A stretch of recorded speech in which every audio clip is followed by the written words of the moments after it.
Go. All right, and welcome to Hattrick Sports Talk. We got a great show planned for you today. I'm joined as always by Shane and Brandon. Say hi, guys. Hello, hello. Hola. And we are joined by a special guest today, our good buddy Jackson Adams. How are you doing, man? Good. How are you guys doing? Good. Pretty good, Pretty all good. things considered. We're going to finish the show today with our NFL quarterback draft. We're very excited. It should be really, really fun. You guys got your shades ready, apparently, for the draft, too. Indeed. As we just got started. That's a surprise, man. But we're going to begin with another tough topic, DeSean Jackson and his comments. Brandon, I'll start with you to sort of overview what has happened over the last week. There's just been an update from Adam Schefter, but I'll start with you to sort of lead people in who have not been following the story, and then give your thoughts on these terrible and horrible comments. Yeah, so I believe it was 2 days ago in the morning, DeSean Jackson tweeted out basically a quote from that was connected to Hitler that was an attack on it was an anti-Semitic statement, and it as well, obviously, but it was basically connecting white Jewish people to historically stealing large amount of money from African American communities, and just generally being anti-African American in their ways of doing business. And the way he put out this statement was one in which it was pushed as a way of like rallying African Americans against Jewish communities, or at least that's the way that a lot of people took it. And so it's kind of been one of those statements that a lot of people have really taken offense to, as one would, and it's been an interesting juxtaposition between the movement that's going on right now, and also bringing up the conversation about how we know we can't just have one form of equality that's being pushed for, while not talking about how everyone should be equal. It's not okay to be racist. It's not okay to be homophobic. It's not okay to be anti like anything that's different from what you believe in, whether it be religion or a color of your skin or your sex or who you want to marry. And so, even though we are a sports talk show, I personally believe it is important for us to cover these topics as they connect to sports, because a lot of times I feel like sports shows miss out on talking about these things, which is a shame, because they offer an opportunity for conversation about how sports can do better, especially as it is a sort of organization that a lot of time gets flack for being very like unaware or just not caring.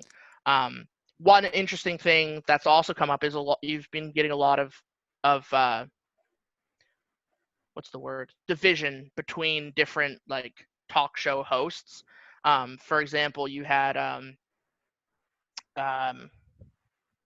forgetting his name, the guy who works with Max Kellerman. You're talking about Stephen A, or I think it's another.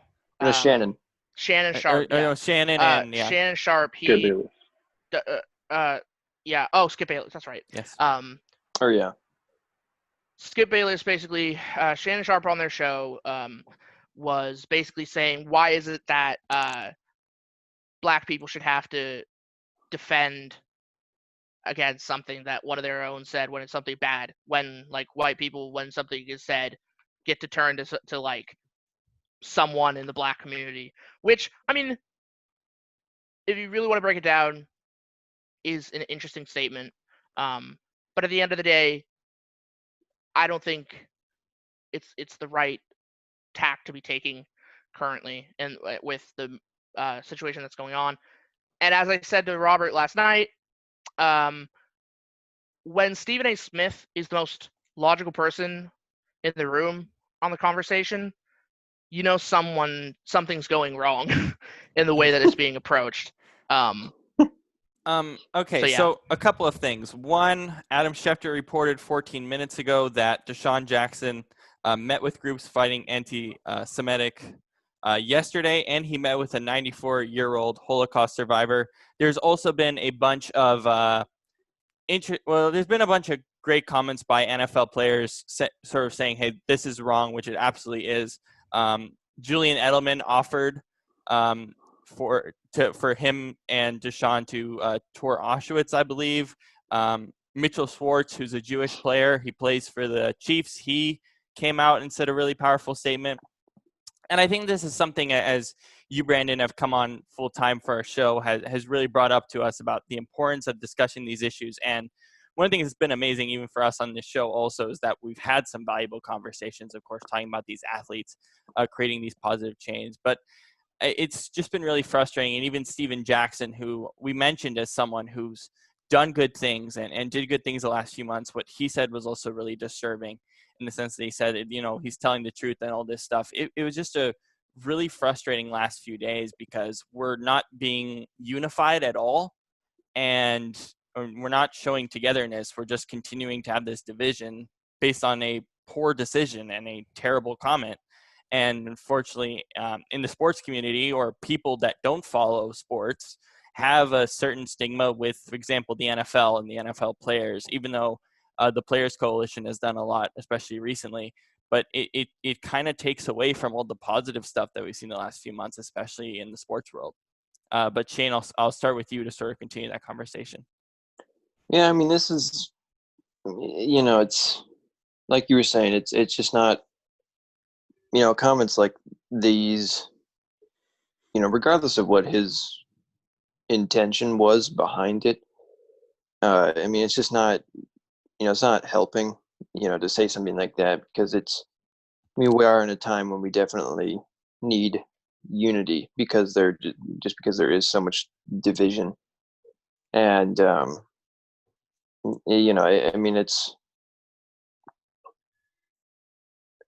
the fact that he went in and, when you look at stuff like this, normally I would think, okay, well, let's try and see where they're coming from, no matter how bizarre it is, because ultimately there is a reason everybody says stuff that they say, especially when it's so serious like this. But what feels weird about this is not only the fact that he quoted Hitler, but which is, he's one of the worst men that's ever lived. But then, the fact that he, like Brandon said, it almost felt like he was trying to convince others to kind of join in his cause, which is kind of scary, really, because that's just, that's obviously very wrong. So, I don't know. I hope he learns and grows from it. He seems to be taking good steps in the right direction. Just what you said about how he's meeting with, certain groups and whatnot. And, but I was just kind of shocked more than anything, I think, because it just felt very out of place and also, quite gross. So, Jackson, what was your reaction to the comments? Well, first and foremost, I want to say when it comes to quoting Hitler, it should be done in few places. One being a classroom where you're teaching history. Two, again, where you're teaching history, maybe at concentration camps or places in Europe where you're learning of World War II and the atrocities he committed. When you quote Hitler as a way to try and push your community forward, it's not the step you want to be taking, especially right now when we're protesting and we're fighting for Black Lives Matter, for LGBTQ plus lives matter, to protect trans people. You don't want to push forward this figure that everyone knows was against all of these things and killed millions of people in doing so.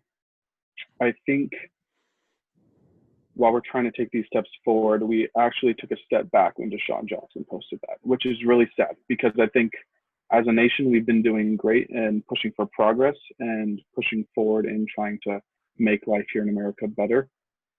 But also, when Steven Jackson agreed with DeSean Jackson, I also saw a problem with that because if we're going to talk about hate speech, yes, we need to talk about hate speech towards Black people and our African American brothers and sisters, but we also need to not be anti-Semitic or homophobic or transphobic, anything like that. Hate speech is hate speech, whether it's against a race, a nation, anything, it's hate speech, and I don't think it's acceptable.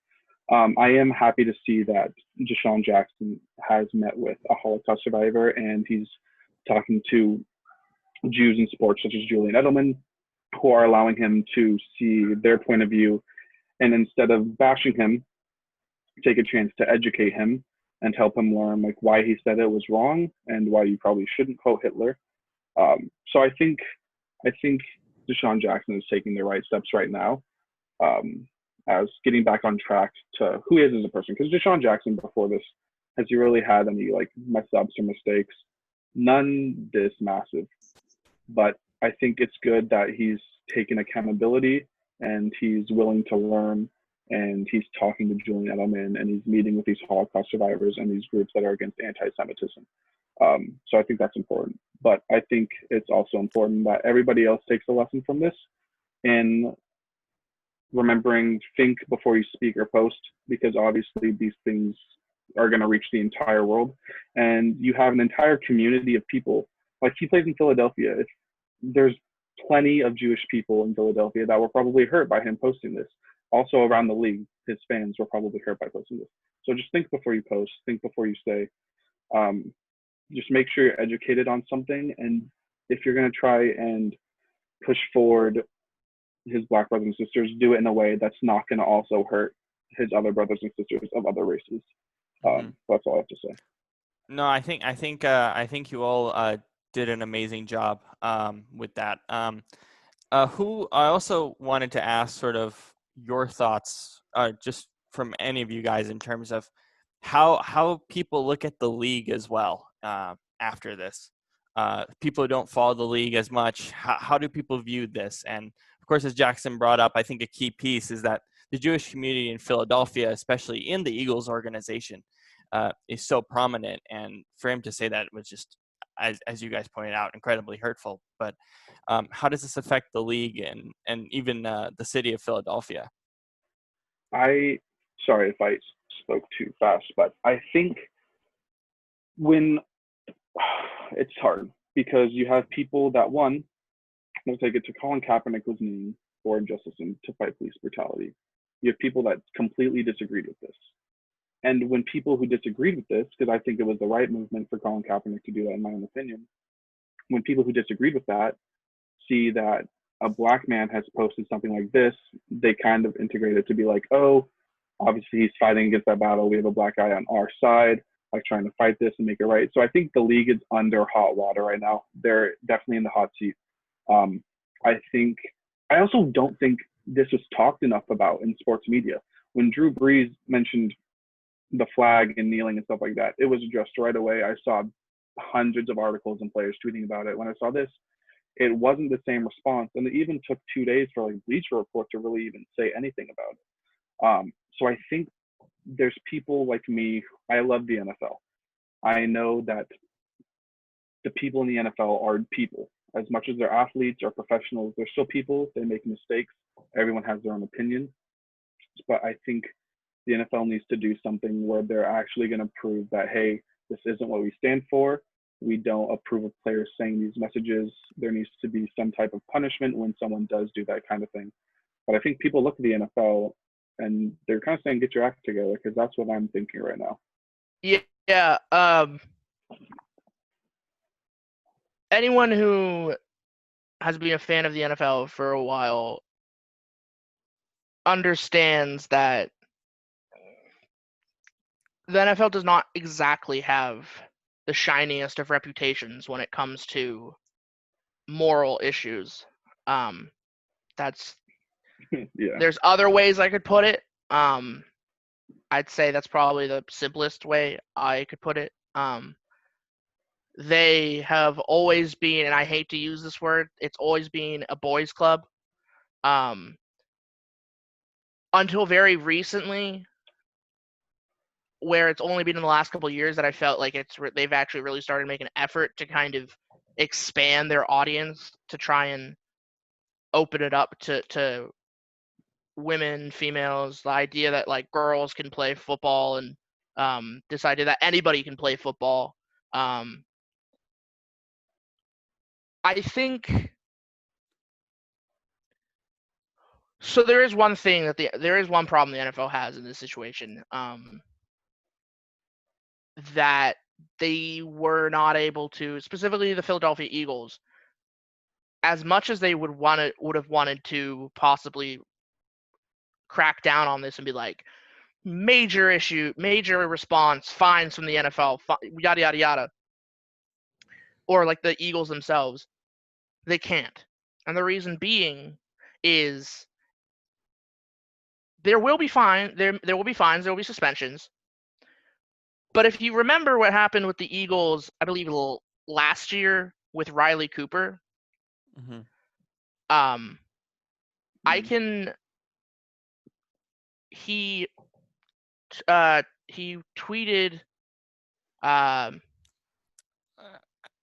As simple as I can put it, Brandon, he historically in his career has said a bunch of racist Right. things, not only tweeting, but actually saying it in public. Correct. And So that's my he has a point. history.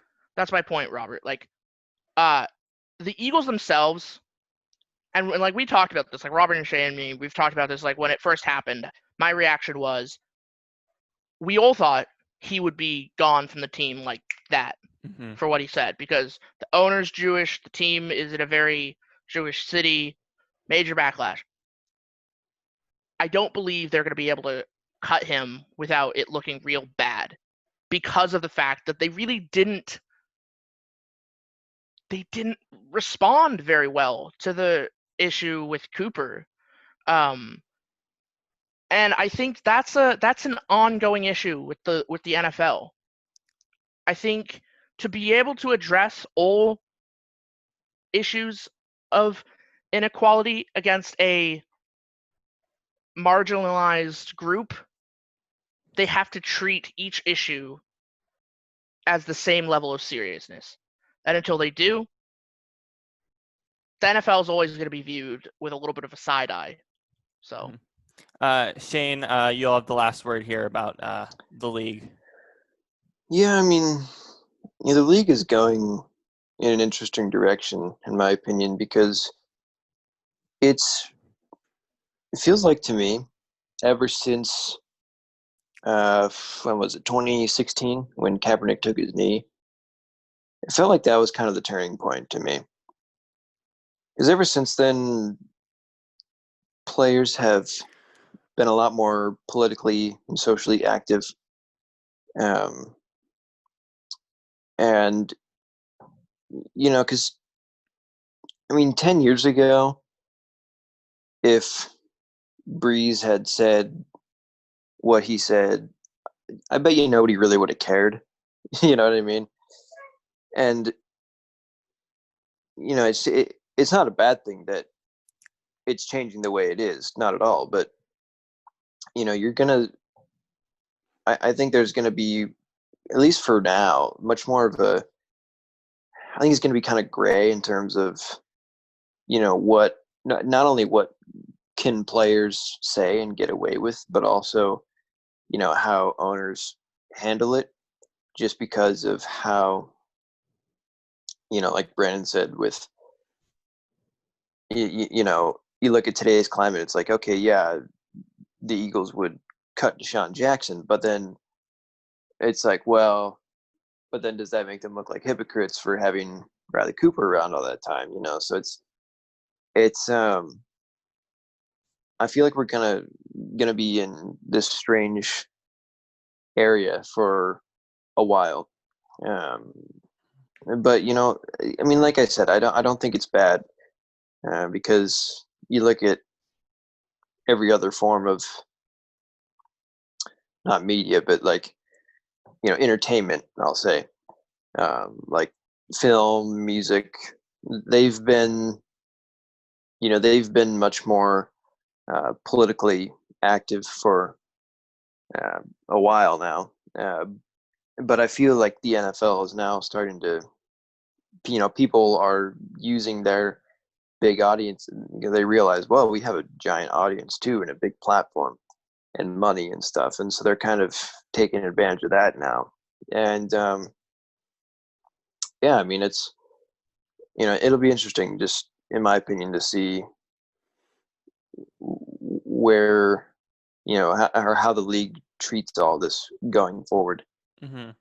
Because, I mean, it's kind of like new territory for them in a way. So I think it is going to be important, and I think a lot of people are going to watch, not only us, but I think everybody, as just America and the world as a whole, like looking at the NFL because of how popular the league is, but also to see the athletes that have done great work and them realizing like, hey, we have voices here. The NBA has, as we talked about before, the NBA has always been on the forefront of this for years now, and I think we can all agree the NFL needs to step up to that level, and I think they're making progress, but long term we need to see that progress continue. And I think that's the most important thing, not just only for the NFL, but for so many companies and brands as well. There's so much focus now of like, all right, let's see everyone step up here and make a change. This is not just a 3 to 6 month period where all this stuff is happening. This is a process that's going to take a very long time, but we need to start now. And we're seeing it from a lot of these athletes and for these leagues. And obviously, as Shane said, it's a new territory for the NFL, but they need to definitely step up for sure. If I can just put in one more thing here. Yep. I've seen arguably one of the most racist sports leagues in the history of the world is Major League Baseball. And they have taken a great turn these last couple of months to make sure they're being heard, their players are being heard, their staff is being heard, and their people of color and minorities are all being heard. And I think they're doing a fantastic job. And I think the NFL could take a page out of their book in doing that. And let's not be remiss to talk about as well the NWSL and the MLS and their Players Coalition and what they have done over the past few weeks as their seasons have started as well. All right, let's move on to Patrick Mahomes' contract. Great conversation, guys, as always. Shane, Brannan, Jackson, thank you guys so much for a really good conversation for that. Yeah. All right, so let's go on to Patrick Mahomes' contract. I outlined it on yesterday's show. Historic contract. What are your thoughts? Shane, I'll start with you. What the hell?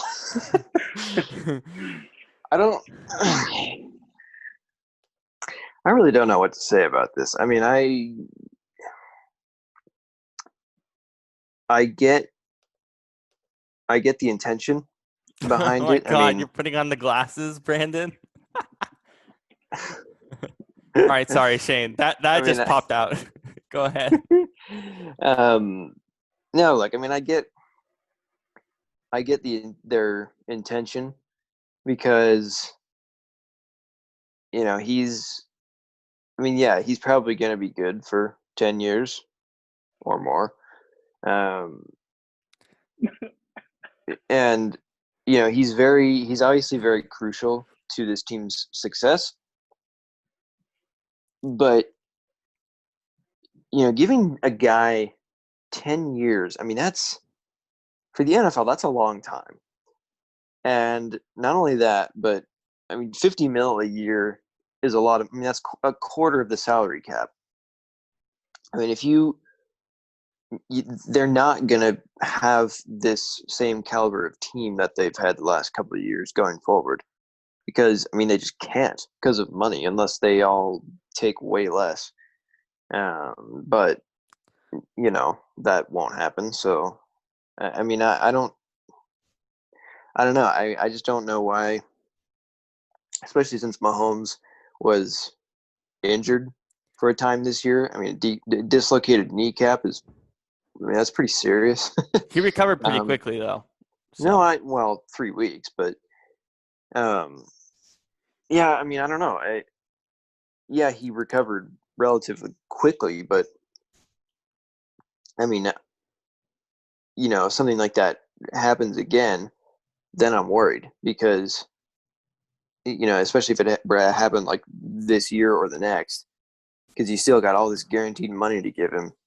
And, you don't even know how good he's going to be if he's all banged up. So, I mean, you look at you look at like baseball, right? When they give these guys 10-year deals, like, for instance, Robinson Cano, okay? You give guys 10 years and a crazy amount of money.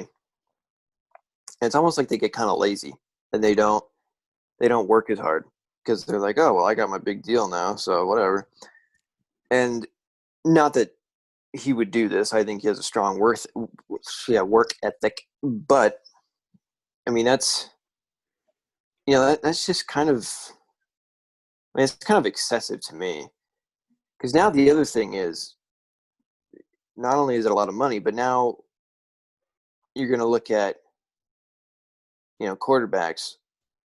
Because you were saying this on your podcast yesterday with Cole that, like, yeah, this is the highest amount any quarterback has ever made. But now people are probably going to go over that because that's just what happens. I mean, in 12, 13, Aaron Rodgers was signed 5 years, 110, and it was like groundbreaking. Everybody was like, whoa, what? Which is only, that's half of what Mahomes is making now, just 8 years later. So, I mean, the number for the quarterback market just keeps going up and up and up, and I don't think that's going to stop. So anyways, basically my biggest point, and I'm not going to give too much on this show. I'm going to let you guys speak since I already said my 2 cents yesterday, but I called this a benchmark contract, which is basically to say that if, for example, Deshaun Watson goes over this, I'm going to have a huge problem. I'm fine with the contract. I'm fine with this. I have no problem with this contract at all. Zero. I'm good. I'm fine. But if Deshaun Watson gets this kind of money, I'm going to have a problem because at some point, then we're going to have to start having the conversation.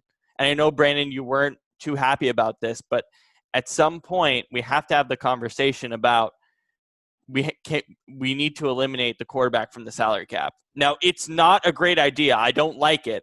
But if it keeps going up like this, again, as I joked about yesterday, I don't want the quarterback market to look like a quarterback's getting as much as Jeff Bezos in 10, 15 years. We can't do that. Or else we're just going to have to eliminate the quarterbacks from the salary cap as a whole. Jackson, your thoughts? Actually, Brandon, go first. First of all, I don't think any owner of a team is going to first of all, I don't think any team's going to have enough money to pay a quarterback the amount of money that the richest man in the world has. And second of all, I've already said this yesterday. Well, maybe not yesterday, but last time we talked about this, Robert, not on stream, on the show. But if I don't see why anyone would want to have the same issue happening with quarterbacks that happen with starting pitchers in MLB. You remove the salary. If you remove quarterbacks from the salary cap, I mean, you're literally doing what you don't want to happen, Robert. No, I'm not saying that it should happen. So quarterbacks would end up. If quarterbacks are not part of the salary cap, they're gonna end up with doing what happens with starting pitchers, which is they will go wherever the money is. No, I agree with you. And that's why I say that this is a benchmark contract and no one can go over it. But also, I feel like if it does continue to trend upwards, the owners aren't going to have a choice. They're just not. But Jackson, what is your perspective on the conversation? Well, my first thought is this isn't this isn't like a market reset. This isn't anywhere close to a market reset. Dak Prescott's not going to get this money. Deshaun Watson's not going to get this money. No one's going to get this kind of money. I think Russell Wilson was still the QB market reset for when he signed his contract last year. I think Mahomes is an exception because he's going to be a generational talent who wins 4 to 5 more Super Bowls through the length of his career, in my opinion.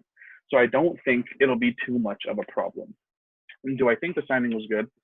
Yeah, because he's going to bring them a bunch of Super Bowls. It does get a little bit rough around the mid-20s when he's giving them almost a $50 to $60 million cap hit. But I mean, it changes. They'll work through it. They're a professional football team. I think it's a great signing. I was excited to see that an NFL player signed for 10 years. It's very rare. I think he deserves every penny of it. Like Robert said in the outline, his career trajectory is on an insane path. Even last year, missing 3 weeks of the season with a dislocated knee, he still threw 26 touchdowns and only 5 interceptions. That's pretty good. And the year before, obviously, threw the 50 touchdowns, won the MVP. And then he won a Super Bowl and a Super Bowl MVP this year. And that's literally just the start. They're probably going to go back to the Super Bowl, probably going to win it again this next year. If anything crazy happens, they could lose, but who knows? I think it's a great signing. I think he deserves every penny. I think the Chiefs were very smart to lock him up for the next decade through the prime of his career. And I think they're going to win 4 to 5 more Super Bowls with him. Now, historically, 10-year contracts, the team, he doesn't last. The player does not last with the team for 10 years. Do you think he'll last the full length of the contract? I think he has the ability to. I'm not saying he will, but I think there is a chance that he could. Like we saw, like Shane mentioned, Robinson Cano. Obviously, he signed a massive 10-year contract with Seattle Mariners, around $240 million, something like that. I think so. 4 years later, 4 years later, gets traded to the New York Mets. But I think football is a bit different. Obviously, I think he'll last with them at least 7 years, if not the full 10. What I've seen so far is, unless something like drastically changes, like with Green Bay and Brett Favre, unless something changes really bad, like the culture shifts, I think Patrick Mahomes shows that he loves Kansas City. He's a winner. He likes to win. They've built him a squad that allows him to win. He's got a great coaching staff. Even when Andy Reid leaves, I'm sure the ownership will bring in someone who will allow Patrick Mahomes to make the calls he wants to call to win games. And that's what matters at the end of the day. He could throw 5 interceptions in a game. As long as they win, that's all that really matters.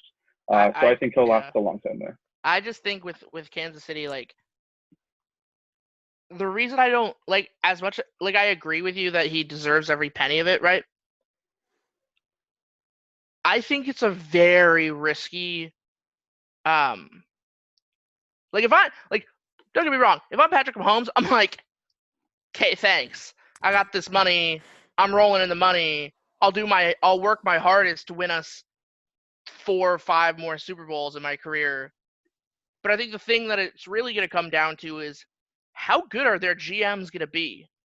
Because how good are their front office going to be? Because a front office you can be the best team ever, but like fast forward 3 years from now when you have all your good players being like, hey, give us that money. We saw it happen with the Seahawks, right? Like we had a stacked team, like a stacked defense. We thought that team was I legitimately thought we were going to go on a roll, like, for a couple years after we won the Super Bowl. I thought it was going to be a unprecedented defense, like a one that forever. I mean, we know what happens. I think the biggest thing will be, can the front office hit on all of their drafts? Like, they're going to have to be able to just continuously hit on their first and second round draft picks, as well as mostly they're going to have to hit on their, like, late round picks, like 3rd, 4th, 5th round picks. Because if they can't, you could have the best quarterback in the world, but if you don't have the pieces around him, you're not going anywhere. Unless you're Russell Wilson, who does more with less than any other quarterback in the league. And even now with the pieces. Mahomes, and I think Patrick Mahomes has the ability to do what Russell Wilson does. Yeah. I think if you put Patrick Mahomes on the Seahawks, maybe it's a bit more risky because he's not as mobile as Russell Wilson is. But I still think he could do the same. I personally think he'll like the Chiefs will probably get like I believe his career will be it'll be something like he'll get 1 or 2 more now, like soon, and then there'll be like a break, and then he'll get like they'll like reload for a couple years, and then he'll get 1 or 2 more at the end later of his on. career. Yeah, I agree with that. Contract like revises, they're not a rare thing. Yeah, it just happened last week with Olivier Vernon. Yeah, and like look at what Tom Brady did with New England. There was a decent chunk there where they didn't win Super Bowls. Yeah. And Tom Brady restructured his contract. He 10 took years. less money. Yeah, he took less money, and he got playmakers. And look what they did. They won how many Super Bowls in the last decade? Yeah. 3. Yeah. So it's like contract revisions will work. I think it'll happen down the line when Patrick Mahomes realizes, hey, I need a couple new weapons. I need some more help. Let's revise my contract. And he's still going to be making a lot of money. Don't get me wrong. But he's also, I think he's smart enough to give the Chiefs options to build talent around him to win more, because that's all that matters at the end of the day is winning. I mean, if I'm him, I'm like kind of picking like down the line. I'm picking up the phone and I'm talking to Russell. And I'm like, hey, like I'm talking to Russell. I'm talking to Tom Brady, and I'm going, hey, like, should I be open to maneuvering money around if the team can say, hey, we'll like spread the money out. You'll still get all the money you're guaranteed, but like, can we get some stuff done so we can get some better players in here? Because that's what Russell did. Russell's been open to like shifting some stuff around so he still gets his money. And I know I mentioned guys like Olivier Vernon as well. Obviously, it's D-line, but also offensive lineman with Lane Johnson, where literally his cap is $500K because all of his contract is structured in bonuses. Now, obviously, this is incredibly complicated with bonuses, but there's a way where you can structure it where the cap hit isn't that crazy, even with stretching the money out, which is part of the reason I think they did a 10-year deal to sort of stretch out the money. But Shane, how important is the GM and the coach, especially drafting, as Brandon said, for this team long-term with this contract? I mean, that's that's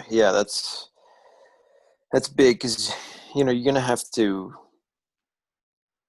when you have so much money going to one guy, especially in a sport with salary cap, I mean, you're going to have to be able to, it's going to be hard to get, veteran players who want money unless they just say, hey, I want to be in this culture and this winning team and I'll take less just to be there or whatever. Sammy Watkins. Right. Mm-hmm. But, I think a lot of the time you're going to have to adapt and just get young guys and develop them. Young guys who are trying to prove themselves and who are just playing their hearts out for their big contract. But yeah, I mean, it's like, because I was reading this story that for the draft, when it was Kansas City's turn to pick, the GM, he texted Mahomes and he said, hey, who should we pick up? And he said, Edwards-Helaire. The running back from LSU. And he said, take him. He's a good receiving back. He was like, all right, cool. And they did. So, I think that they're very, they definitely trust him, clearly. And, they're definitely very, I think they are both open to, working with each other and figuring stuff out so that they can be as good as possible.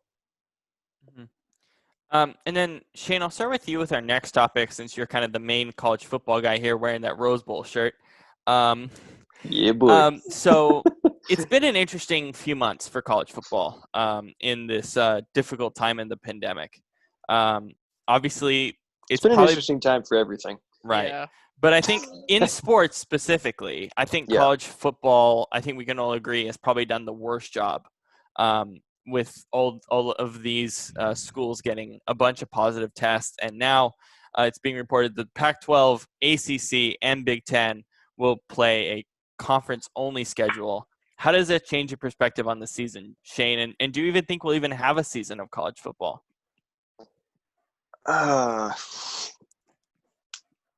That's tough. I'll start with your last question there, if we even will have a season. Honestly, at this point, I'm 50-50. I mean, I think most schools are obviously trying to return in the fall.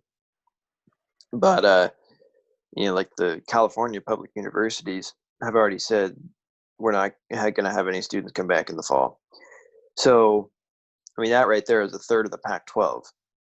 So, do the athletes come back and just play, or can they not come back at all? You know what I mean? So, that's one thing. And, I mean, if that's the case, I mean, I don't know how that would work exactly, but I would try and find a way to have it so that the athletes can come back, because I mean, they're going to be losing a lot of money this fall. Because I mean, think about all the students that are going to just not even come back to school because it's online. They're not going to waste their money, So it's like, yeah, well, I would think, yeah, let's still have a college season, because that's a big moneymaker, obviously. So, I mean, I would imagine that they're going to try and figure something out, but how likely is it? I don't know. We'll just have to see. Now, if there is a season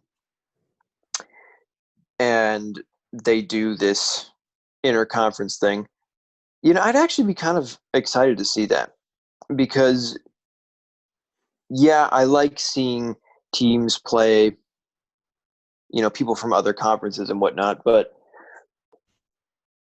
when you do that, with the way that the college schedule is set up right now, you just get all these cupcake games, especially for good teams like in the SEC. And that's dumb.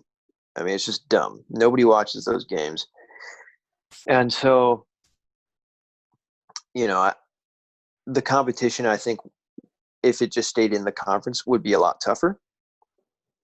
But again, that's not necessarily a bad thing, if at all, at least in my opinion. So, if that is the case, I think it'd probably only be like an 8-game season, because, I mean, if you think about it, most conferences have either 10 or 12 teams.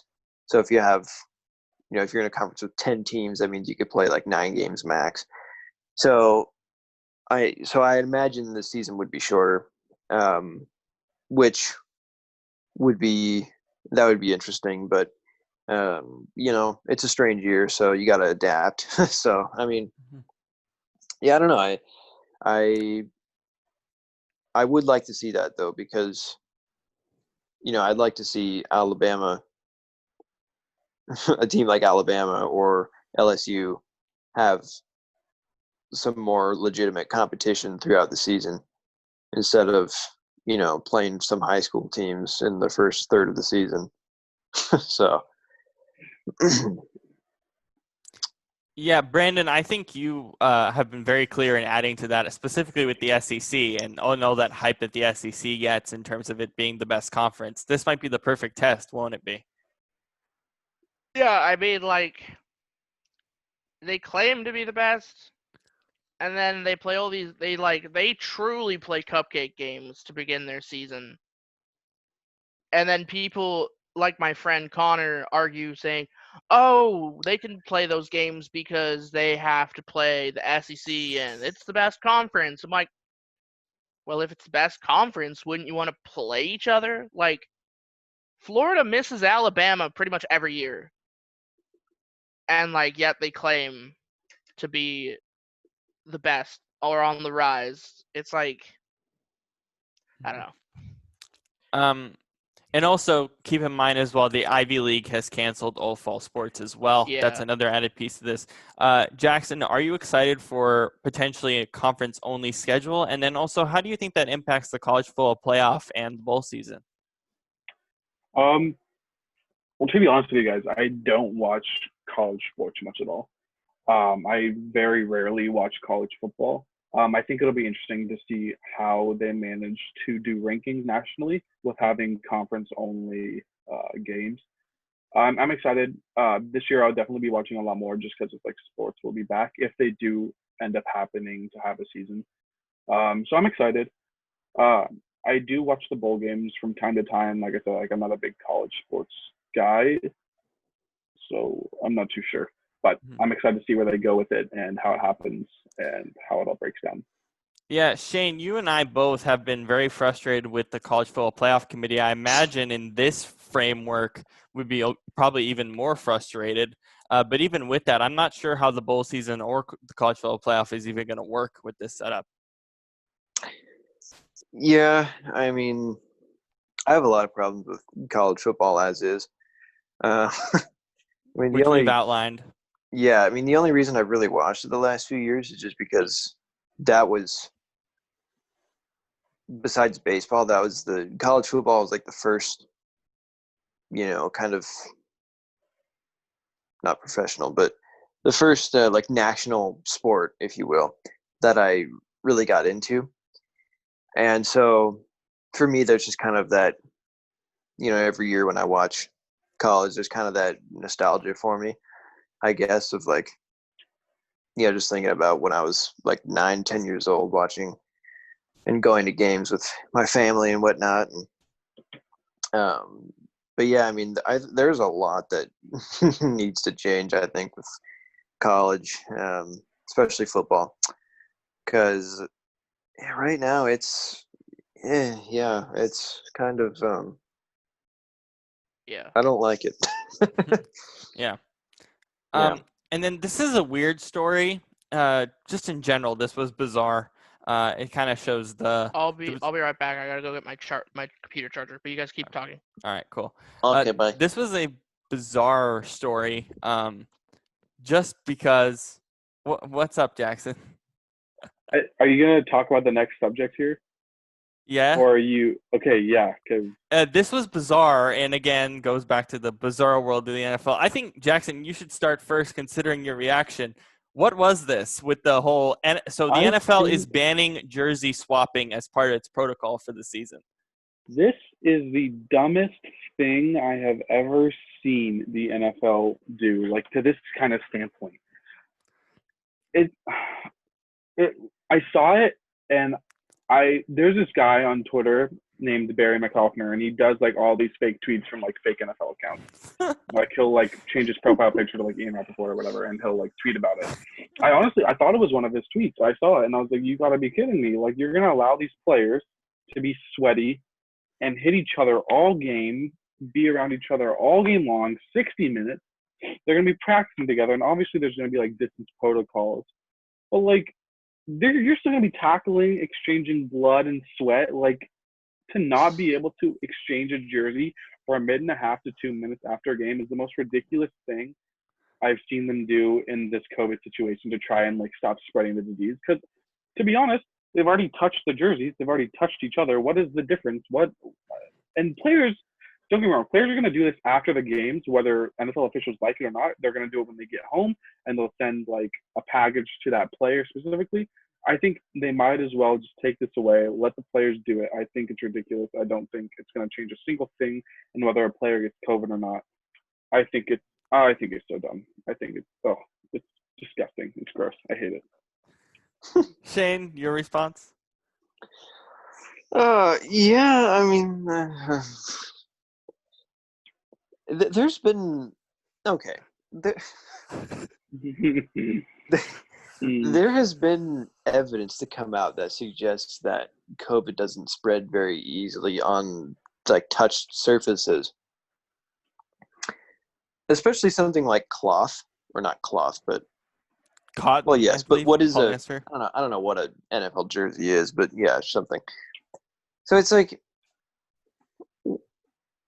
like Jackson said, they're going to be. I mean, offensive and defensive linemen are, practically kissing each other at the line, and they're huffing and puffing. What difference does it make? Who gives a crap? Exactly. It's so dumb. I don't know. And it's dumb because as soon as it was announced, there was plenty of all pro players that came out and were like, are you stupid? Are you dumb? What is the point of this? Richard Sherman, for one, was like, you guys are idiots. We're going to be swapping sweat with each other all game long. And you're going to tell me I can't exchange a piece of clothing after the game? It's ridiculous. Brandon, what's your thoughts on the jersey swapping being banned in this ridiculous rule? I think it's dumb. I mean, if they really don't want them to being that close, just put it in a t-shirt can and shoot it at each other. I mean, they're literally as they said on. I mean, as Danny and Gallant said on 710 this morning, like they are literally playing the least social distance sport in the world. They are literally breaking every social distancing rule there is. They're tackling each other. They're like breathing in each other's faces, even with those stupid like Ninja Turtles looking helmets. Yeah, that stadium upload. Those Tron ass Ninja Turtles looking helmets, like they're still gonna be breathing. Like, what is the point? Yeah, it's just bizarre. It's dumb. It's taking away from the real issues of how do we even play? Like, okay, focus on that instead of just whatever this was. So I think bizarre. they should be thinking more about like how they handle the sideline than how do they play without a bubble? I mean, the biggest social distancing issue is really the sideline in football. Mm-hmm. I mean, so. Just personally, I think they should just cancel a season. I don't think there should be a football season. I really feel like they're going to start in January. That's my thought right now. Yeah, or even that. Just like delay it and play through the summer and get it changed. Do a shorter season next season and do it so you can adjust for the 2022 season to where you can play back to normal. But I do not think it's time to have a football season right now. My thought is very simple. I think the NBA finishes in October. Start in, I guess, December, January, maybe, but I don't even know. They should do a Christmas Day kickoff just to really say fuck you to the players. Just just to really be like the NFL. Hey, screw y'all, double deuces to all of you. I honestly feel like they're going to. I mean, they've already said, Jackson, and they've been very adamant about this, that they will play a full season. No matter whenever it starts, they are going to play a full season. I have a feeling now it's more than likely going to start maybe December, January, maybe a little bit later. But it's definitely going to start, I think, at this point, closer to when the Super Bowl should happen than when the regular season goes. Love an August Super Bowl. Yeah, that'd be crazy. crazy. In the sun. Oh, that'd be Bring so the Super Bowl warm. to Seattle. Do it. Actually, that's a good point. That would take away any argument for people saying, "Oh, it's too cold." Guess what? Yeah. We played a 32-degree Super Bowl in New York outdoors. I mean, I guess technically the main reason we haven't had a Super Bowl here yet is because we don't have enough hotel space. Well, who cares? Just let people speak like intense. Hey, we don't have to necessarily worry about hotel space if we're not going to have fans. Yeah, that's true. Oh, Aren't they playing in Tampa this year? Aren't they playing in Tampa this year, though? Yeah. No. What? Yes? Well, yeah. Yes, they are. I forgot exactly. If there's a game. Yeah. I feel like I saw something about that because, like, Tom Brady could play a home game in the Super Bowl or something Yeah, like it's that. like it would be like the first – I think it would be like something like the first home team to, like, win the chance to, like, the first team that's hosting to be in the game. Yeah, it's in Tampa. It's in Tampa. Yeah. Minnesota almost did it. Yeah. But they got crushed by the Eagles. That was rough. That was such a weird season. That was a strange season. Like, the Seahawks went 9-7 because Blair Walsh missed a billion kicks, like, down the stretch. Rough. All right, Jackson, I'll start with you. You specifically wanted some baseball, so here it is. We're going to be talking about the summer camps. Now, I don't like how they've changed it. Like, just call it Spring Training 2.0. Why are we talking about summer camps? Like, we're not little kids, but what's been your initial impression of summer camps? I think the MLB is doing a fantastic job at keeping people distanced. I think they're doing a fantastic job at making sure people are staying safe and healthy. I know the Mariners have a game today in about 25 minutes. That's going to be aired on their YouTube channel for their intra-squad matchup. So it's just going to be Mariners players playing a game. I'm excited to watch that later in the day. But I think the MLB has done a fantastic job. The summer camp name, it's like, I guess they're trying to be fun and make it more like invitive, but just spring training or Summer training. camps. Just, yeah, I don't like it. But I'm really glad baseball is coming back. Yeah. I think it's going to be great for the sport. I honestly think they could have started a lot earlier and people would have been drawn to it and they could have gotten a lot more young viewership and more fans. But I think it'll be the same way, considering it's going to be one of the first sports to come back on a national scale. But I'm excited. I think they're doing a great job keeping people distant and safe and healthy, and they're keeping their protocols strict. They're punishing players if they leave. I know I saw a headline today. If any Toronto Blue Jays player leaves the stadium or the hotels, They can get jail time. Jail time or fined up to $750,000. Well, they're also in Canada, so yeah. Like But Canada still, ain't messing around. Oh, That's Canada. But I think MLB and Major League Baseball is doing a fantastic job. I'm excited to see a 60-game season. Anything can happen. Who knows? The Mariners could go 30-30 and sneak into a wild card spot. Not going to happen. I mean, we can all you never wish. know. Yeah. I mean, look, you never know. There are some.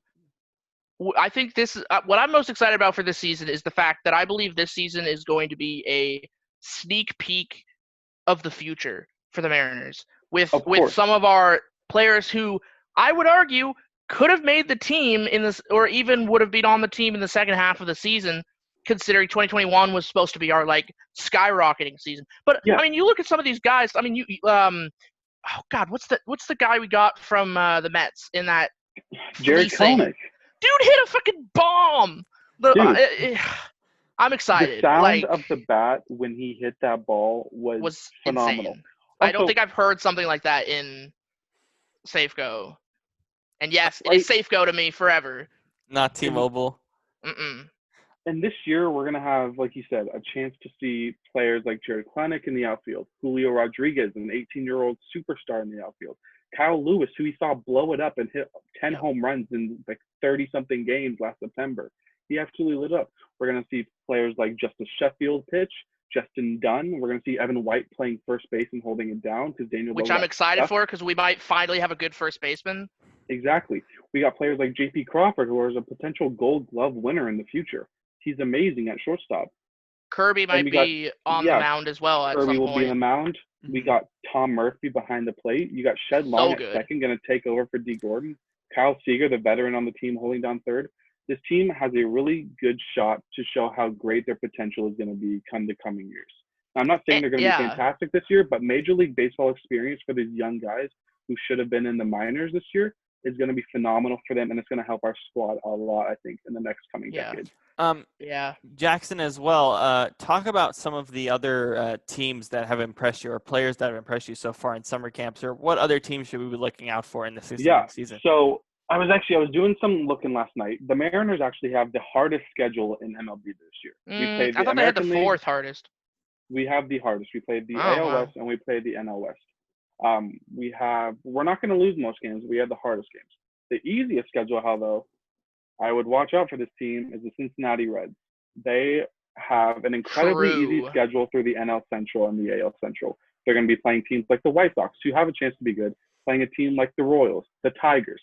They're going to be playing the Cubs, the Brewers, and the Pirates. The Pirates are not good. I love the Pirates. They're my second favorite team. Yeah, the Pirates. They're Pirates not good. Suck. The Reds have by far the easiest schedule. I would not be surprised to see them win the Central and move on to at least the NLCS, where they'll probably be playing the Dodgers. And anything could happen in baseball, so I would not count out the Reds to win the World Series this year. But my main pick is the New York Yankees. I mean, the Central sucks to begin with. Yeah, they're awful. Like the Mariners would win the Central if we were in the Central. Like there's a good chance they could come second place. It's that bad. Yeah. Shane, or go ahead, Jackson. Sorry, just this one last thing. Even without a shortened season, the Reds, before this all happened, were my pick to win the NL Central. Really? They have a great pitching staff. They have an up-and-coming bullpen. They have a young team surrounded by veterans like Nicholas Castellanos and their first baseman, Joey Votto. They have a great and fantastic chance to be great in the future, and I think we'll be seeing a Mariners-Reds World Series matchup within the next 10 years. Ooh. Oh, jeez. That's a bold prediction. Shane, what has excited you so far in a summer camp, and are you looking forward to the 60-game season? Yeah, fun fact, by the way, the Reds hitting coach is a Meadowdale alum. But Woo! yeah, but anyways, yeah, I think the MLB season, 160 games, is way too long. So I'm kind of, um, I mean, I'm kind of It is way too long. It should be 82. I've always said it should be 82 games. or like I guess I'm just a 120. baseball purist. I love the long seasons. I love it. Oh, I love the long season. Well, more baseball is old baseball for me. I love it. Yeah, but I mean, I guess the Mariners would also benefit. Like if their 2018 season was shorter, we would be Yeah. at least in the playoffs. But anyway, Well, go ahead. think about 2015. I mean, when we were like that, or was it 2015 when we like came like a 2014. game from winning We from missed being the in? playoffs by half a game in 2014. Stupid Rangers. No, Shane, A's. please continue. Devastating. Anyways, yeah. So I'm, it'll be kind of weird just because it's. I mean, like you guys have said, anything could happen. I mean, it's that, of course, is the case any year, but especially this year. This this is going to be a very, this is just going to be a very bizarre season, for good and bad reasons. So I'm excited to see how the shorter season works out. Another thing that has kind of grabbed my interest is that I was reading the rules for this year, and any position player can pitch this year, which is probably not a big deal. That's so bizarre. Which, I mean, that's not a huge deal, but I honestly kind of want to see that happen. Like some shortstop just going on the mound. I feel like just for like an inning, I feel like that'd be kind of funny. I honestly kind of want to see that, but yeah, again, that's kind of a random detail, but I just thought it was funny. If someone's up, like we all have these weird MLB games where teams are up by like 15 or 20. Can we just have like a shortstop on the mound for like the final few innings of that and just see what happens? Yeah, I know, right? Should be a stipulation if you're up by 10, put in your worst position player and let him pitch. So one thing that I found interesting, one thing that's already being shown with the rules that could be interesting and could kind of handicap some of the best pitchers in the league is the rule that if too many people touch the ball, it has to be thrown out of play. And we've already seen this affect Garrett Cole of the Yankees, where he was pitching in an inter squad scrimmage. He had a ball he liked.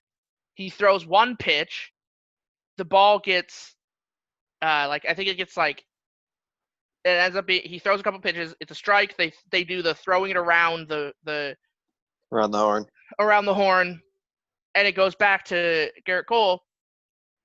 And the umpire goes, you got to throw it out. Too many people have touched the ball. Mm-hmm. And Garrett Cole's like, but I liked that ball. but that was a good ball. And then the next pitch he throws just gets hammered for a home run. And he just goes, yeah. I mean, and I feel like that was kind of him being like, I mean, what do you want? I told you I like the ball.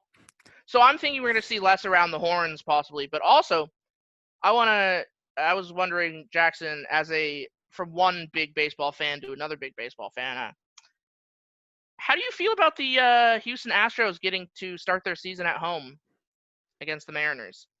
And do you, like me, feel like it is a bunch of crock of shit? Well, here's my opinion on it. The Houston Astros, first off, AJ Hinch and Cora, coach for the Red Sox, their suspensions should be moved to next season. They should not be able to serve their suspensions right now. I think it's ridiculous that in the midst of a pandemic and a shortened season, they're going to allow that flex to do it this season, and then we're not going to have to actually pay really any repercussions. Same with the Astros. I don't think they got dealt a good penalty. I think it should have been even worse. Strip them of their World Series title. They blatantly cheated. Other teams like the Red Sox have blatantly cheated. I think there's no room in that for baseball. If you're going to naturally steal signs, if you have a runner on second, you're reading the signs and you relay it to your batter, sure, I'm absolutely fine with that. But using cameras in the outfield to relay to someone in your home dugout and relay that to the batters at the plate, I don't think should be allowed. I mean, I'm glad it's not allowed, actually. It's cheating. That's why it's like a big deal. I think they should have been stripped. I think players of that season and that team should have been suspended. And I think that they should serve those suspensions the following season when they have a full season to deal with that punishment. I don't like that they kind of just got a slap on the wrist and they're going to move on with it, because baseball is, for me, baseball is, it's important to me because it's been away for so long. It's a familiarity. You know how it works. You know the rules. You know what to do to win. And they cheated. And they cheated their way to a world title, especially cheating the Dodgers out of a world title. And they went to 7 games with LA that year. If they cheat in 4 of those home games where they had that home field advantage, that's possibly a World Series title for the Los Angeles Dodgers, who haven't won since, 1989? So I don't like that part. And to open the season at home, I'm fine with, actually. I don't mind, because either way, they're still going to have home games and away games. So that doesn't really make a difference to me. I am happy to see that the Mariners are opening the season with the Houston Astros, and I am hoping to see Marco Gonzalez beam some batters in that game. But we'll see what happens. Yeah, I think they should put as Shane said, I think they should put a shortstop on the mound and have him throw it at batters. The guy on their team who throws the fastest but most inaccurate ball, just completely by coincidence, of course. Yeah. Yeah. All right, we guys. are totally not advocating for injuring at all. No, of course not. No. We're not. But No. we're just we saying. Would never. Especially not Jose Altuve. Oh no, not at all. No. All we're saying is no. All we're saying is that they should beam him a couple times every game. Yeah, give them some bruises to remember their season by. Put your shades on. It's draft time. What is this? What is this? What is this, like an IMAX movie? It is draft time. John Cena.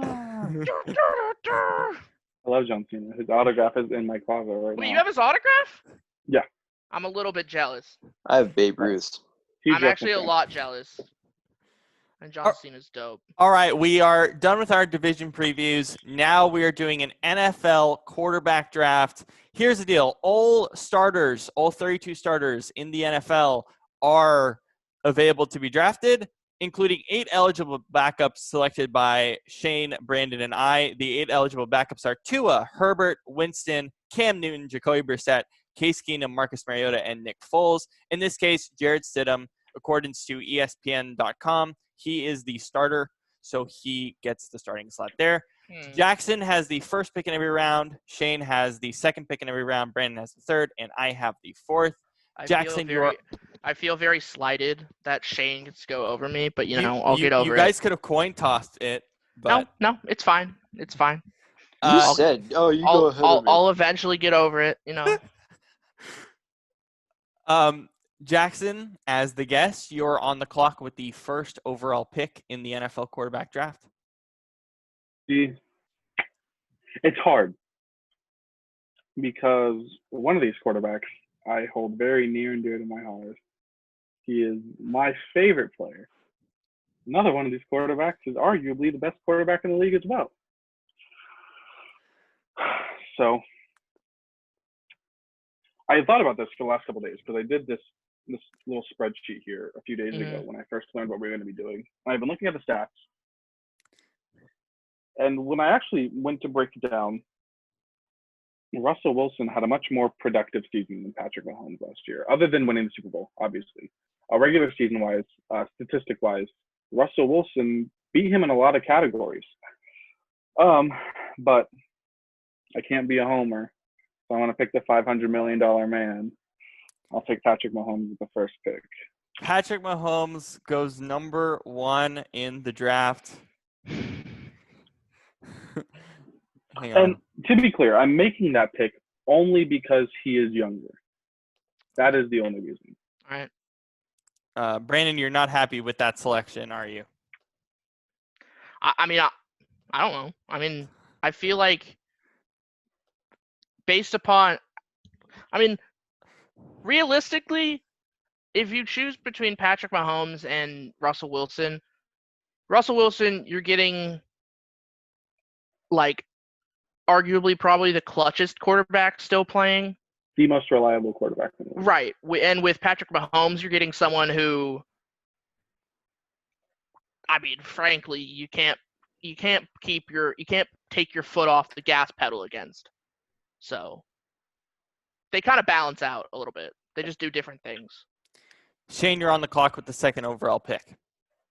Well, I'm going to go with that other guy, Russell Wilson. You suck. Sorry, Brennan, but yeah, I mean, I think I do think Mahomes is probably the better one for as of right now, at least because of the age thing. But yeah, no, I think Russell is a close second.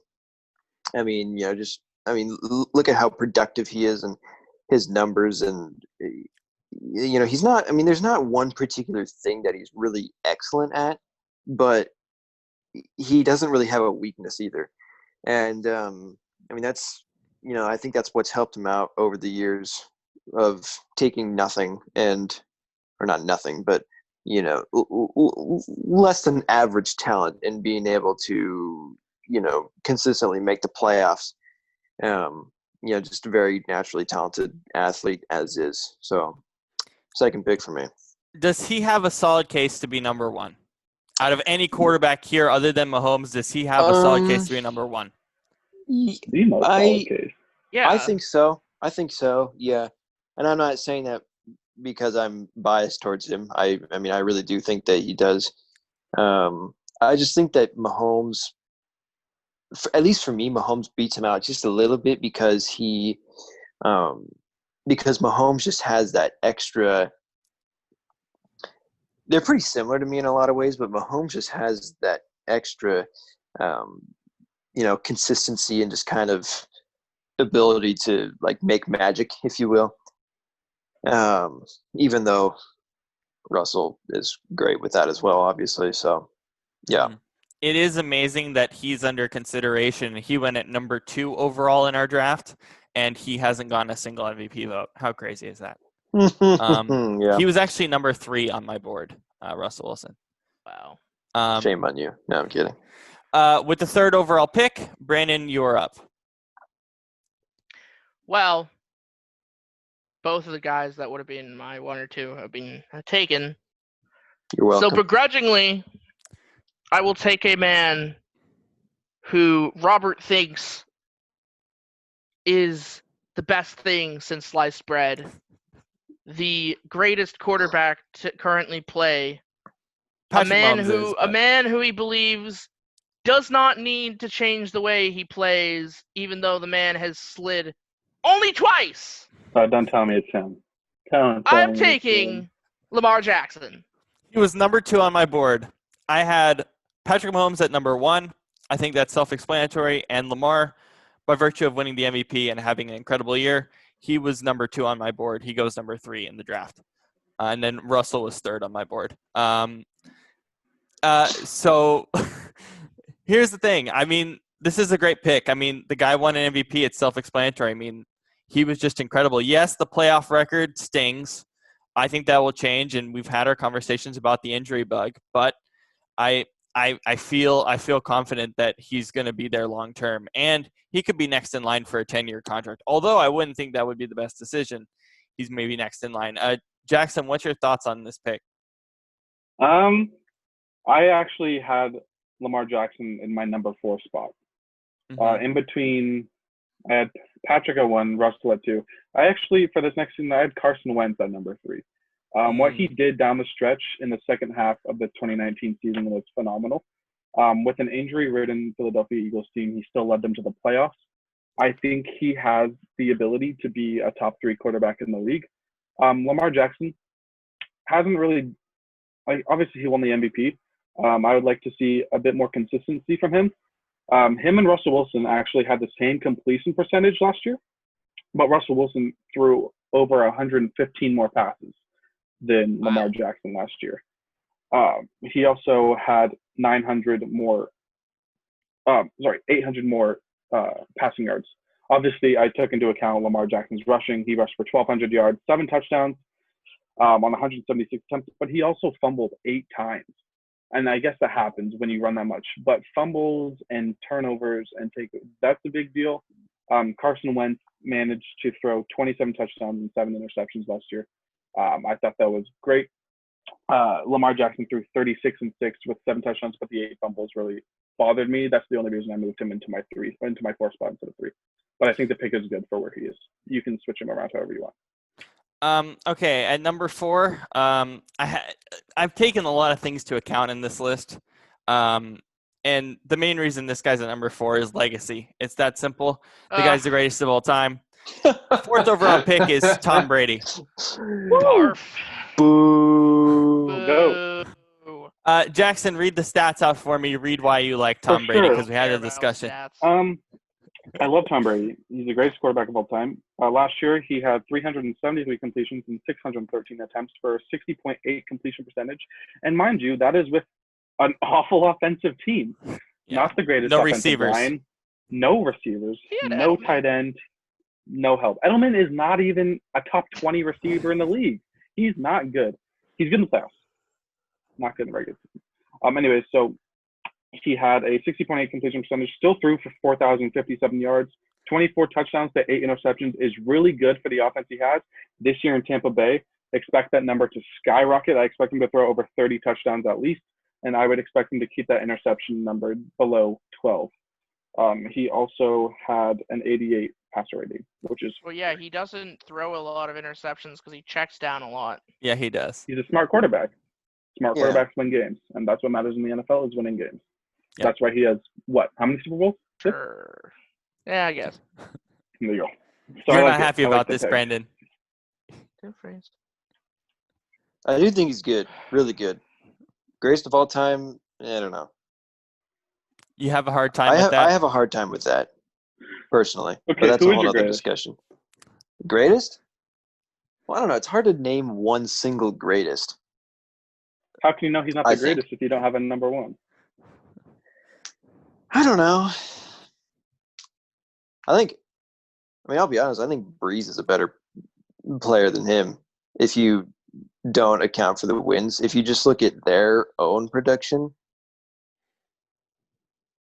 I think Breeze is the greatest pure quarterback of all time, but I mean, study-wise, winning-wise, culture-wise, Tom Brady has him beat in every other aspect, and that's why I give him the go status. I mean, I will also point out Yeah, that's that Russell Wilson is 2-1 versus Tom Brady. But a loss in the Super Bowl with the biggest interception of all time. Yeah. True. I love Russell Wilson, but you have to give credit where credit's due. Okay. But yeah. that was a pretty of all the throws that they would have thrown, that one that they would Malcolm Butler read called the that snap perfectly. play. I mean, yeah, he read it perfectly, but like the fact that yeah, was don't the get me play. wrong. I don't think it's Russell Wilson's fault. I think it's the coaching staff's fault for calling arguably the worst play call in sports history. Dumb What are you argument. talking about? It's It was brilliant. It's a dumb argument. It's a dumb argument because no matter what they would have called, like, it doesn't matter if they ran it or passed it. They should have just called another pass play, and it probably would have been fine. Mhm. Like, it's a ridiculous But an argument. not inside a slant to slant. Ricardo Lockett. Well, anyways, get back to the draft because we're going to get off topic. Jackson, you're on the clock with the first my pick of the turn. second round. Tom Brady. First pick- I didn't first think pick Tom of the Brady was second. going to be. Yeah, I didn't think Tom Brady was going to be in the first. That's fine. With the 5th pick, I pick Carson Wentz. Carson Wentz. I mean, what an amazing season last year with, as Colin Cowherd puts it, lawn chairs. Yeah. It felt like lawn chairs last year. He really had nobody. Honestly. I mean, Boston Scott was their slot wide receiver. I mean, it's that simple why you put him here. Anyways, so I have him at my number 3. He got some new weapons this year. DeSean Jackson, obviously, and the Eagles again. So we'll see what happens. Mm-hmm. I like him. I had one guy above him on my list, or in terms of the people that haven't. I had one guy above him. I had him in the 6th spot. I had one guy above him at 5. Brandon, what impresses you about Carson Wentz, especially last year? I mean, he was good. I mean, he didn't, as they said, he didn't have a ton to work with. I guess it's impressive alone that he got the Eagles to the playoffs. I would say that they shaped their offense well for what they had. So. Shane, do you feel the same sentiment? What do you like about Carson Wentz? I mean, I guess I'm not as high on him as everyone else. I have him ranked 11th, but that's just me. All right, Shane, Too injury prone for me, but yeah, that's fair. Anyway, oh geez, I'm okay. You're on the clock with the second pick of the second round. 6th overall pick. I gotta go with my man. You know who it is, Robert. Drew Brees. Yes, sir. Yeah. Yeah. I mean, I think. I mean, as I said earlier, I think. I do think. I think this guy's probably one of the more underrated quarterbacks of all time. I mean, he's a natural leader, and just he has such a great throw. I mean, he's beat his own record 5 times of passing yards, 5,000 yards a season, which is incredible. I have concerns with him in terms of age and in terms of playoff production in recent years, but I don't necessarily think that's all his fault necessarily. But still, it is something to look at. So, yeah, for me, he's my number 6 pick. Yep, yeah. I had Drew Brees above Carson Wentz on my list. Yeah, I had Brees at number 6 on my list. Mm-hmm. Wow, look at that. I think so. Am I on the clock now? You are on the clock with third pick of the second round. Well, friends, there may be many quarterbacks on this list that you would pick above the man I am going to pick. You may wonder, but Brannan, are you nuts? You could take probably many a player, but this is a quarterback who has a soft spot in my heart. He's a player I've seen pull absolute nonsense out of thin air, win games he really should not have won, take teams on comeback seasons where they should not have even been there. Some say he's a magician. Some say he's Harvard educated. Oh, no. But no. I call him Fitzmagic. Is that your pick? Oh, yep. My God. That is your pick. Oh, my gosh. What? What in the world? I told you. That's your Ryan pick. Fitzpatrick. You're joking, right? Nope. He's not joking. He's straight. I never knew this about you. I love him. I think he's great. Dude, what? You could have taken him in the 6th round. I don't care. That's how I roll. Please make a compelling argument. Yeah, what is your background knowledge? What is the thing that made you other than it's Harvard educated? What is this pick? He's a backup quarterback. He's a backup quarterback, right? No, yes, he's listed as a starter he's a starter. Here. He's listed as a starter in this draft. I have seen him in many seasons go to teams where he has no argument taking this team and getting wins with them, and he has managed to pull some nonsense out of thin air and do magical things. There is a reason he is called Fitzmagic, and he is my ride or die. I love this man. He's amazing. I gotta see where I had him ranked. I don't even care. I don't care about you haters. I had him ranked 35th. Fitzmagic for life. 35th. I had him ranked 36th. At me. Shane, I don't care. where'd you have him ranked? I have him. This is a sunglasses moment. Come at me. I have him. Bruh, right? Yours 22. I love Fitzmagic. I don't care. Mine's by tier, but yeah. Yeah, that's fine. You can say your tiers as well, but he's in the 30s. You could I have don't gotten care. him Yeah, like 20 in the 22. 6th. I don't care, 22. goddammit. Well, Man. better picks for us. Whatever. Oh my God. Guys on this list are like high-paid guys that are. There's a guy But you that have hasn't to been admit, picked that this won a is a Super man- Bowl. This is a man. I don't care. This is a man who has come into team. He's come to teams and that suck, and he has managed to win games against teams games. that he has no chance of winning, or should never have had a chance of winning against. I've seen it happen many, many times. He might not be the best player in the world, but Might not even be the 40th best quarterback in the world. yeah. Oh my God. What is Ryan Fitzpatrick's average wins per season? 3? No, I think it's probably about 4 or 5, but dude. oh my God. Jackson, I don't think you did any analysis on him. I didn't know stats because I didn't have him anywhere near the top of my board. Oh my As Ben God. does. Wow. That's gonna take a while to recover from as I get like my the pick. best. He's like the ultimate. No. No, whatever you're going to say, no. What? Let's just move on.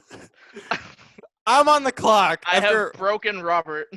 Yes, you do that pretty consistently, and you just did. You broke my mind. What? Oh my God, what a pick. Okay, let's get back to a guy who's not in the 30s on every single one of our boards, or 20s. With the number 8 overall pick, I am taking. Let's think about this. Deshaun Watson. All right. Such a boring pick. No, I'm just What do kidding. you mean? I'm just What do you kidding. mean? It is kind of boring considering what Brennan, you you just don't did. get an opinion. Yeah. Your football privileges have now been revoked. Shut up. You know what? Watch Fitzpatrick get wins this year with the Dolphins. Tua's gonna start over He's him. not going to be starting with the Dolphins. Shut up. Even If though the he's not Dolphins listed. start Coming Tua, in. Anyways, Tua's gonna get your smashed. your reasoning for Deshaun Watson, Robert. I mean, look, he's done a lot with nothing. Bill O'Brien's a terrible coach, a terrible GM. He still finds a way to get things done. He could be higher on this board if he was with another roster. Let's be real. He could be a lot higher. He could potentially even put himself in the first round and maybe have a couple Super Bowls if he was in another organization. I think that's pretty simple to say. This is a pretty easy pick for me at 8. All right. Jackson, you're up in the first pick of the 3rd round. You're on the clock. Sure. Yeah, I had Deshaun Watson listed as my number 7 QB. Right now, Yeah, I had him number 7 as well. Yeah, I'm surprised this guy hasn't been picked yet. Some would also call him a magician. He's had some birthday magic in the past. He's had some playoff magic in the past. King of the Hail Mary. Seahawks fans hate him. I hate him. Not a big fan, but he's super talented. Aaron Rodgers, I have him at number 5 on my board. I think he's going to have an incredible season this year. I think the Green Bay Packers drafting a quarterback has lit a fire under his ass, and I think he's going to lead them to the NFC Championship game again this year. And who knows if they can win. I think they have a solid roster. They have a solid offense, okay defense. And I think Aaron Rodgers has the capability of bringing any team to a playoff. Are you worried about the LaFleur-Rodgers relationship moving forward? No, because I know Aaron Rodgers has always been his own man when it comes to football. With Mike McCarthy, you can listen to your coach every once in a while, but it's Aaron freaking Rodgers. The man has done so much, and I think they're going to give him play freedom and let him do what he wants and kind of run the offense the way he wants to with a little input from LaFleur, but I think it's going to be fine. Yeah, I like the pick. He was 8 on my board, just because I'm worried a bit about his demeanor. But yeah. Shane, you're up with the 2nd pick of the 3rd round. Yeah, Rodgers was gonna be my next pick. So good job, Jackson. And let's see, number 10 overall. I'm going to take. This might be a bit of a reach, but I'm going to take Josh Allen. Whoa! I'll. Tell me you're joking. Sort of a- Whoa! No. You know what? I'm Okay, not going to talk because I took Fitzpatrick. You gotta admit, this is better than Fitzpatrick. Shut up. Josh That's Allen. equivalent. That's an equivalent pick, goddammit. I had him at No, it's not. 19. Yes, it is. Okay, here's my thing about Josh Allen, though. He has a great coaching staff and a great team around him, so he's going to be successful, I think, in a weaker division now, I believe. And the thing, or not weaker division, but a below average division. The thing is, though, he's got, other than Patrick Mahomes, he has probably the strongest arm in the NFL. He's pretty athletic as well, which is what I like. I was debating between whether or not I wanted to take him or Stafford right now. Wow, at 10. But I ultimately went with Allen just because of age. And so, yeah, that's, I think he's going to continue to improve and be really good. Call me crazy, but that's just my opinion. I think, I think this is easily a more logical pick than Fitzpatrick. Jackson, what are your expectations for Josh Allen and Stephon Diggs next year? I'm expecting them to be good. Not great. Good. I think Stephon Diggs is kind of wishy-washy. I don't have the most trust in him, but he's obviously a good receiver. Mm-hmm. Josh Allen last year had a 58.8 completion percentage, only threw for 3,000 yards, had 20 touchdowns and 9 interceptions, and only had an 85.3 passer rating. He's not my favorite quarterback in the league. I think he has promise if he can get his accuracy under control. That's his biggest issue, obviously. He's the first quarterback we've taken off the board that has under a 60% completion percentage on his passes last year. Obviously, he can come into the running game, but like you said, he has an incredible arm, so he needs to be a passer. I wouldn't have taken him at number 10, but I can see why you would. He has a great defense around him. His offense did some cool things last year. I think the addition of Stephon Diggs is going to be good for the Buffalo Bills and the fans there, and I think it'll help him out. I expect him to put up at least 3,500 yards this year, add a couple touchdowns, add a couple interceptions. That's the thing. I think adding Stephon Diggs is what I think makes me believe in him more. Mm-hmm. But yeah, Jackson, where do you have him ranked?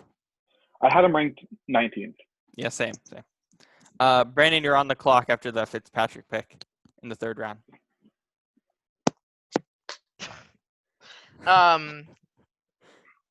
So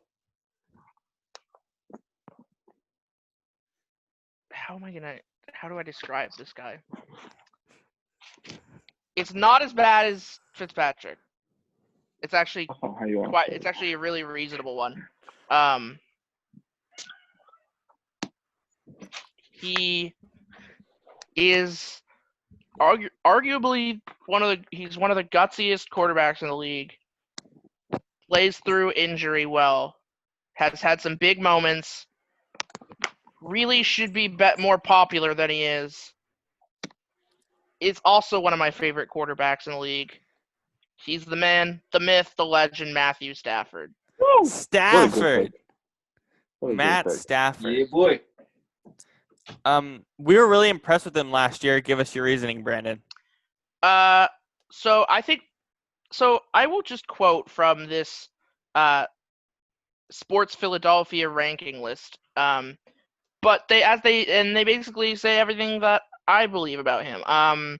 He was playing really high. He was playing on a really high level last year until he got his fractures in his back end of the season. He has consistent quarterback play. He was on pace for a 5,000-yard season last year before going down. He's only made 1 Pro Bowl, but the man has so many highlight moments and just plays so clutch. I believe if he was on a team other than the Lions, he would possibly have a championship by now. Yeah. I think people underrate Matthew Stafford. He has a badass house. So. No, I love Matthew Stafford. I think this year we really started kind of coming onto him. I watched a lot of Lions games last year, and I was really impressed with him. I think it's a great pick. I had him ranked 14th on my board. And he threw 19 TDs with only 5 interceptions last year. Yeah, So. I ranked him number 9. Wow, top 10. I thought I had him I 9 think as well. he was amazing. Yeah. Also, okay. I love Matt Stafford. He's great. Love him. All right. I'm on the board with the last pick of the 3rd round. Let's look through this here really quick. Because there's only one person to pick here. It's I know Kyler. Robert's taken. It's Kyler Murray. It's Kyler Murray. Wow. It's Kyler Murray. Boo. The guy who has high expectations to maybe win an MVP. Barf. I'm buying the hype. I Kyler Murray. Why barf? Great. I will throw a hissy fit if Kyler Murray gets an MVP before Russell Wilson. He's incredibly talented. I would not be surprised. Russell Wilson deserves an MVP. God damn it. I agree. But Kyler Murray, man. So does Drew Brees. Well, look at him. No one cares. Look, I'm buying the hype train. Yeah. This is what this pick is about. This is a hype train pick. I had him ranked 9th on my board. The reality is, 9th. I had him as a top 10 quarterback. I love how he played last year. I was so impressed. Him and Cliff is awesome. And now I think very simply, adding Hopkins is going to make him a lot better. And I think by the end of next year, you're going to call him a top 10 quarterback. I mean, that team should have beaten the 49ers twice. You can make a reasoning that the Cardinals really close. You can make a reasoning that the Cardinals can beat every NFC West team every year, but especially with Kyler at quarterback. Robert, from now on, you're Robert Hype Train Szolosi. This is one of my only hype train picks. The rest of it's kind of chalk. I had him ranked 17th. He had a 64.4 completion percentage, threw for 3,700 yards, 20 touchdowns, 12 interceptions, and had an 87.4 passer rating, which is phenomenal for a rookie season. There's a reason he won Rookie of the Year. He's going to be great. The offense is going to be killer. I will admit I didn't agree with him winning Rookie of the Year, but at the same, I thought Josh Jacobs should have won it pretty easily. But yeah. But I think he's gonna have a great second year. I think you're definitely gonna put him in the top 10 by the end. Shane, what did you have him ranked at? I had him 14th. Mm-hmm. I think he's like a poor man's Russell Wilson mixed with Lamar Jackson. If that makes sense. Yeah. You're saying no to that, Jackson? Mm-hmm. You're not happy with this pick. No, I love the pick. I'm not happy with what Shane said. I wouldn't say he's a poor man's Russell Wilson. I mean, look at Russell Wilson's rookie season and look at Kyler Murray's rookie season. There's a lot of good comparisons there. The only thing that's different is Russell Wilson had an all-time defense and Kyler Murray does not. I think Kyler Murray's going to be great. I think he's going to be fantastic. Not like a bad version of them, but just like not quite as talented yet. Yeah, that's fair. He still has a long way to go. Yeah, that's right. Yeah. With the first pick of the 4th round, Jackson, you're on the clock. Are you going to take who you thought I should have taken at 12 overall? I had this man ranked at number 8. He threw for almost 5,000 yards last year, had 30 touchdowns and 11 interceptions, a 99.7% passer rating. He had a 65.1% completion percentage. I think he's going to get paid a lot of money when it comes time. He is incredibly underrated to me. Dak Prescott for the Dallas Cowboys. Whoa, Dak! Yeah, I had him ranked number 8 for me. You thought I should have taken Dak over Kyler Murray? 100%. Where'd you have him ranked again? Number 8. Oh my God! Whoa! I had him ranked 15th. He showed incredible improvement. He showed improvement through his last 2 seasons. 30 touchdowns to 11 interceptions is very good. If you remember, Russell Wilson's 2015 season was pretty much like that, but with less touchdown passes and the same amount of interceptions. And Russell Wilson that season was phenomenal. He also threw for 4,907 yards, which is not an easy thing to do. Granted, Jameis Winston did it, but he's also very talented. So I take Dak, and I had him ranked at number 8. I'm surprised it took this long to get him off the board, but I was happy to steal him at 13. it's not all about stats, Jackson, and this is the player Yeah. where it's not all about stats. The guy's just not very good. He doesn't deserve a $30 million or like a $40 million contract. He's just not very No, good. not $40 million. I think he's great. The I love Cowboys watching need him to play. get rid of him. It's that simple. I think he's a backup quarterback at best at this point. That's ridiculous. I think he should be a backup. I don't know that somewhere I'd go at this that far. Yeah, he's I don't definitely think not Andy Dalton backup. starts But over him. I think he's a starter. Yeah, I had him ranked number 8. I mean, think I he's gonna have be him great as with I CeeDee have him Lamb this year, as too. a starter ranking, but I think long term he's not a viable starter. He's more of Yeah. a Well, fringe. Come back to me at the end of the season. We'll see what happens. all right, Shane, I who are think you he's gonna be taking? great. Shane, what's your pick here in the second round or in the Oh, it's fourth my turn, round, isn't second it? pick? Fourth round, second pick. God, it pains me to say it, but I gotta say Jimmy G. Wow! Oh my Oh god! God, I thought you were about to say somebody else, and I was about to be Wow! like, I thought you fool. guys were not even gonna touch him. Who do you think I was gonna say, Brandon? Somebody else who starts with a J Should have been him. and is in the Jay NFC Cutler? West. Jay Oh, Cutler. Oh, not should have no, been him. no. He's my yeah. arch nemesis, and I think he's the trashest quarterback ever. We'll get to him when we draft him. I Why? don't, Why yeah, Jimmy look, G? Well, I don't. Statistically speaking, I mean, he's not. He's not the most impressive, but the guy's clutch.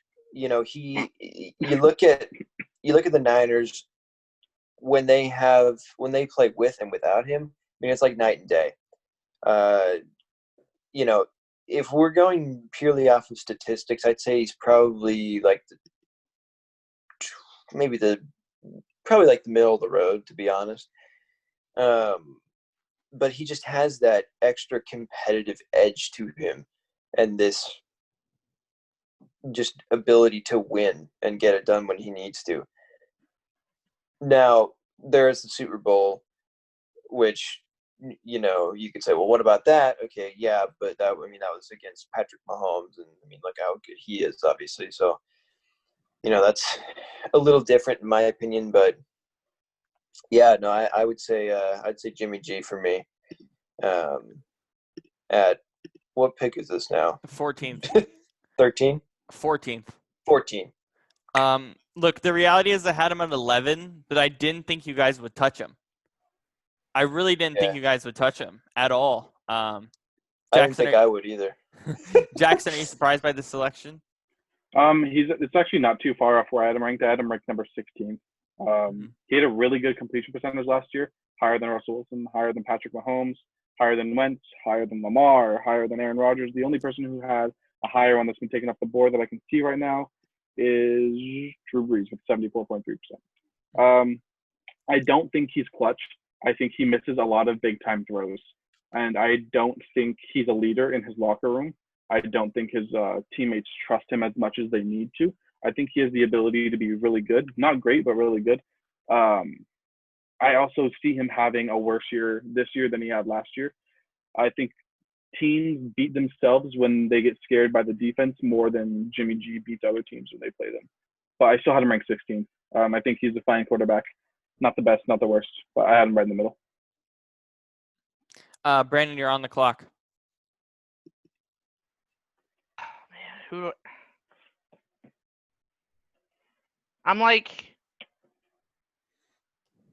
I'm kind of debating between two guys.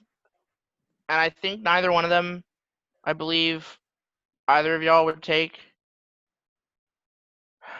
You know what? I'm going to go with somebody that I have vouched for with Robert and Shane many times. Robert knows that I like this guy a lot, and I think he's a lot better than people think he is. He's probably not going to last much longer in this town, in the new town he's in. I'm going with Derek Carr. Your reasoning, please. That's fair. If you look at his stats, his completion percentage has gone up every year of his career. He had a 70.4% completion percentage last year. He threw 21 touchdowns with only 8 interceptions. The team went 7-9.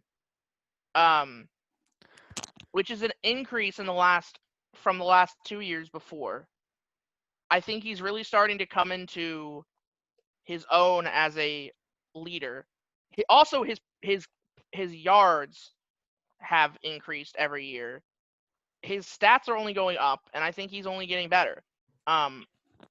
Also, watching him play the last couple seasons, he is one of the only. He's in a rare group of quarterbacks that I've seen actually get better every season, like tangibly watching them get better. Because like he used to be a player that I would watch and I'd be like, wow, this guy sucks, and now I'm like, okay, he's actually getting better. So that's my reasoning. Jackson, do you feel the same way Shane, Brandon, and I do, that Derek Carr is being unfairly treated in Vegas and John Gruden shouldn't let him go? I'll start with this. I had him ranked 21, so not relatively close to where we are. I think Derek Carr is a good passer. I do think he'll be out of Vegas when his time comes. I think he can succeed with other teams better than he does in Vegas. I think it's really difficult to play in a town where you know you're going to be leaving. You're not going to have those same fans. I think it's really difficult to concentrate and focus on trying to win for that city when you know you're abandoning them. So I think that also comes into it. I like Derek Carr. He's good. I hope he does leave the Raiders. I think he deserves better. Just like I hope Matt Stafford leaves the Lions next time his contract comes up, because I think he deserves better. But yeah. Yeah, I think both those players for me, I was thinking about them less as like part of a team and more of like as a quarterback. And like you look at the way that they are developing and their success they've had. And as a player, like their stats show that I agree with you, Jackson. Like if he goes to another team, if he's in the right situation, I mean, all you have to do is look at Tannehill and see how he went from being a bum to like in the spotlight. He was able to grasp it, and Yeah. I think Matthew Stafford's going to stay with the Lions, considering his contract for his career, unfortunately, but it's a good pick. Shane, where do you have him ranked? Carr? Yep. Yeah. 13. Yeah, not bad. So yeah. Again, I had him ranked 16th. And at the 16th overall pick, I'm going to take the last quarterback in my top 10. He's firmly at 10 and hasn't moved. Matt Ryan, Matty Ice at 10. He's Look, 12 for me. He's not 13 for me. Look, he's not the greatest thing. You can argue that Atlanta is just a really confusing situation. But at the same token, I think he's just had a great career. And, yeah, he was better under the Shanahan system. He's not going to be the same quarterback he was ever again after that MVP season. But the guy's been consistent. He's been there for such a long time. He's Atlanta's guy. And I think firmly at 16th, I think it's a good spot for him to be drafted. Jackson, you're on the clock with the 17th overall pick. Okay. Man, I think this guy is incredibly underrated. He gets a lot of slack. First off, this is my 11th overall. So everyone from my top 10 has been picked. I had Matt Ryan at 13th. So this is my 11th guy. I think he's underrated. I think he'll stay in the city he is when his contract comes up in a year or so. People give him a lot of slack because he doesn't perform the best in primetime games, but he led his team to a win over the New Orleans Saints in the playoffs this last year. I think Kirk Cousins is one of the most criminally underrated quarterbacks in the league right now. I like him a lot. He had a 69.1 completion percentage, 3,600 yards, 26 touchdowns, only 6 interceptions, and a 107.4 passer rating. And I think that's really, really good. I expect him to make a leap this next year, even with the loss of Stephon Diggs. I think he can still be really good with any receiver they put with him. That's funny because I was debating between Carr and Cousins. I think Cousins is I agree with you. I think he's consistent. I think he's solid. And I think he's a fine pick for number 17. The only knock for him is he can't win on Monday nights. There's one simple knock on Kirk Cousins that you guys are missing. And this, I had him ranked at 13, so this is a fair selection, but no team can trust him. The Redskins didn't trust him, and the Vikings don't trust him. They rather run the ball. he's just a stat monster. Those are empty stats to me. Yeah. The guys they don't trust him, you know. And yes, I think he's a starter in this league, but at the same time, like I don't think there's one single team in the NFL that trusts them. Not even Minnesota can. Shane, your thoughts on Kirk Cousins being picked here, and where'd you have him ranked as well? Yeah, I had him. I had him 18th. Mm-hmm. To me, he's a lot like Dak Prescott in the fact that he just kind of has like, he has good numbers, but they're just kind of like empty numbers. Because that's kind of how I feel. They're very similar to me. Yeah, because he doesn't. I mean, he's not bad, but he's not really. I don't think he's really that great either. So it's just kind of in the end, they're not really able to get it done where it counts, despite all the talent around them. So, yeah, I don't know. They're both kind of in this very middle of the road gray area to me, but like I don't expect big things from them. Yeah. There's nothing I really expect from them. But they have such a good roster. Like Minnesota has such a good roster still, and it's like, come on. Like but like you said, like you can't trust Kirk Cousins. That's why I don't expect much from him. Shane, you're on the clock with the second pick in the 5th round. Ooh, boy. Let's see. Now this is All right, I'm going to do it. With the 18th overall pick, I'm going to take Teddy Bridgewater. Whoa! Oh my God! Whoa! Because, what the fuck? Well, think about it. Okay, so this guy, you got Drew Brees, one of the best quarterbacks in the NFL. And he gets hurt. So then you got to throw this new guy, well, new to the team. You got to throw him in there, and he goes 5-0. Okay. This guy, I mean, let's be honest. He is a lot like Drew Brees. He is very consistent, very reliable. He is very accurate. And he is obviously a bit more athletic than Drew Brees because, I mean, pretty much anybody is except for Phillip Rivers. So, I think Carolina is still rebuilding, so I don't know that I expect much from him right away. But down the road, I mean, I think he could end up being really good. He showed signs of it this year, and I don't see why he would stop, especially under Matt Rule and kind of the new culture that they're building down there. I had him ranked 24th. The fact is, he just hasn't played. He hasn't played enough for me. I think he's great. I actually had him as the number 1 ranked quarterback when he came out in that draft. I loved him at Louisville. I still love him. I think he's actually a great quarterback for Matt Rule. I don't think he'll last very long there. I think they're going to draft somebody else. It's not a bad selection, but I probably would have been better suited to take him late in the 6th or in the 7th. Brandon, your thoughts on the Teddy Bridgewater pick? I think Bridgewater,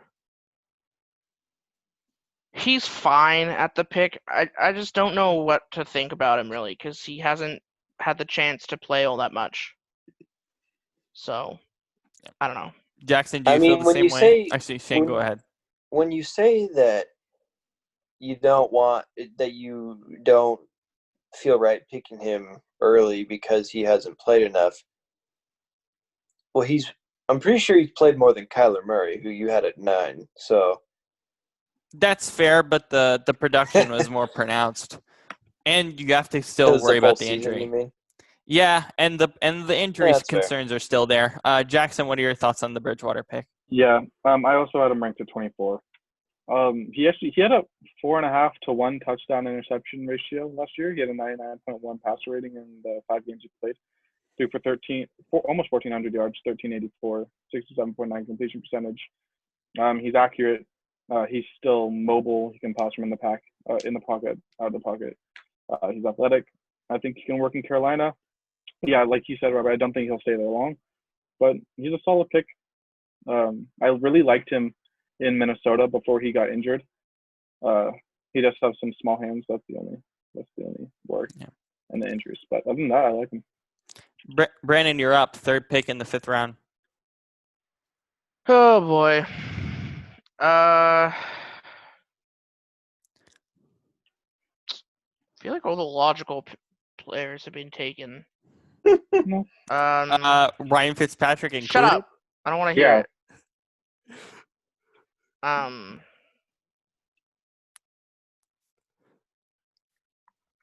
don't know.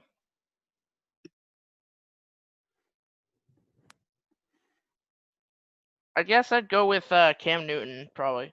Whoa! There you go. That's a great pick. Now, hear me out. Hear me out. Cam Newton, I think, yes, he has had some rough moments recently, but I think talent is there, and I think if he can like change up the way he plays a little bit, I think he'll possibly be able to revitalize his career. Jackson, why do you like the pick, man? I had him ranked at 14th. I think he's put in a great position, not team-wise, but coach-wise, with Bill Belichick and the offensive coordinator up in New England. I can't think of his name right now. I don't know. But yeah, Adam 14th. His last full season, he had a 67.9 completion percentage, 3,400 yards, 24 touchdowns, 13 interceptions, and a 94.2 pass rating. I think he is phenomenal. I'm surprised it took so long for him to get signed. I expect him to be very good. I had him at 31. Oh, I do not like this selection at all. The reality is he's not accurate. He's not very good. The guy has no accuracy. Yes, I think Bill Belichick will make him play better, but he's got to turn into a natural pocket passer, and I don't think he'll get there. So that's why I have him ranked at 31. Shane, what are your thoughts on Cam here being picked here? I think it's perfectly reasonable. I mean, he's, I think it's about right for him. I mean, he has his accuracy issues, obviously, but I think he is a very naturally talented athlete. So, going to Belichick's system, I don't think it's a great match, but I am excited to see how it works out. So, yeah, I think 19's about right for him. All right, I'm on the clock here to end the 5th round. Let's go Big Ben Roethlisberger, please. Give me Big Ben. How about no? Big Ben? No. Big Ben. I had him ranked 12th. I had him ranked 15th. So this is, I agree, Robert. He's going to be very good. The injury concern is there, but you have to take his career into account. The reality is, if he's good next year, the Steelers are good next year. So I think it's fair. I think injury aside, this is a fair spot for him at 20, but I had him up at 12. All right, we'll speed up a little bit. Jackson, you're up here in the beginning of the 6th round. So this is my 12th ranked quarterback. Came in late last year, led his team to the AFC Championship, just fell short. It's Ryan Tannehill for the Tennessee Titans. Tannehill. I had him ranked 12th, 70.3 completion percentage. If he played a full season, he would have had well over 4,000 yards, 22 touchdowns, 6 interceptions, and the best QB rating at 117.5 last year. He was very good, and I think he will be good again this year and a great system for him in Tennessee. It's interesting. I had him in 18th. Here's the thing with Tannehill. I have to see another season. I have to see a full season, but I was still impressed. I mean, I hate people who gave him the criticism like he's just there to hand the ball off to Derrick Henry. No, he was actually really solid last year. He was a great passer. And threw the ball well. So I want to see one more year. They gave him a good contract extension. They seem committed to him. It's not a bad selection here. Shane, you're up here in the 2nd pick of the 6th round. I will say, I'll say Sam Darnold.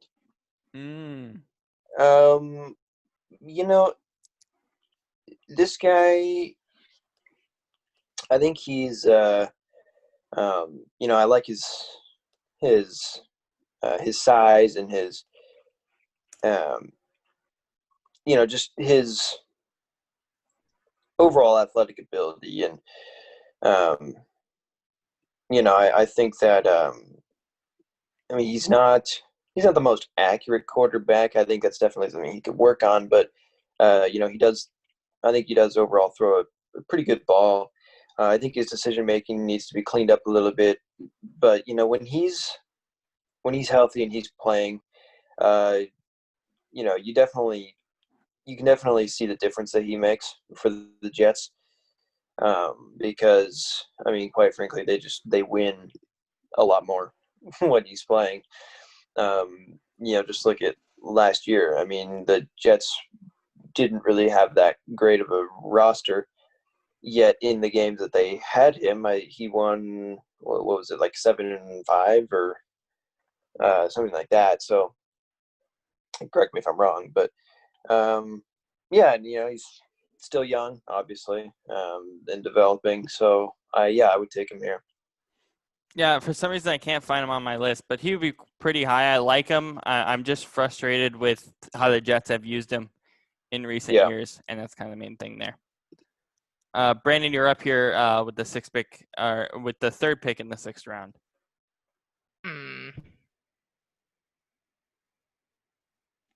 Well, I already used Fitzpatrick.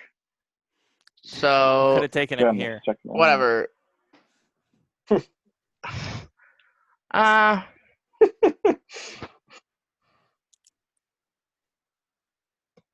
You know what? I'm gonna go with Daniel Jones.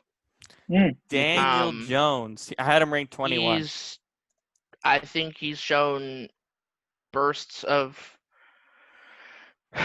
talent. I was shocked when the Giants took him 2 years ago.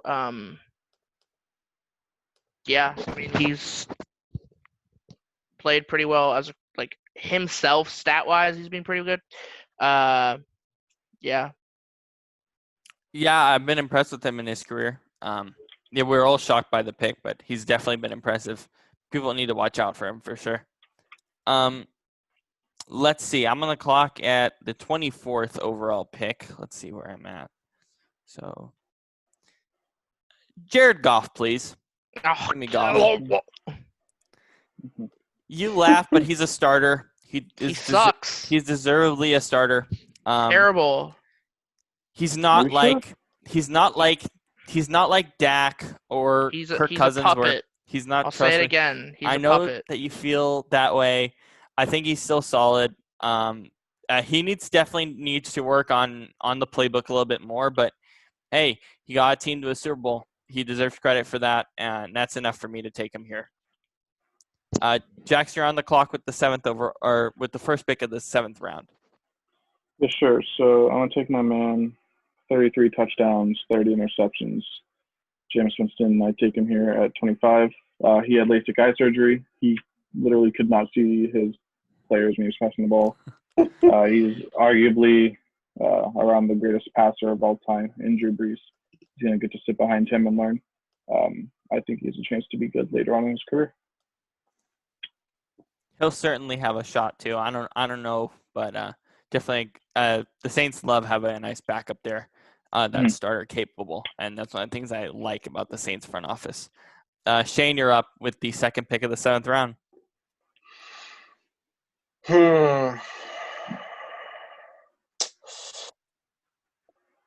This is tough. I'm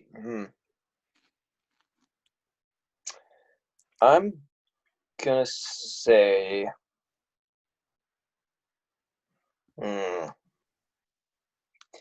I'll say Phillip Rivers. The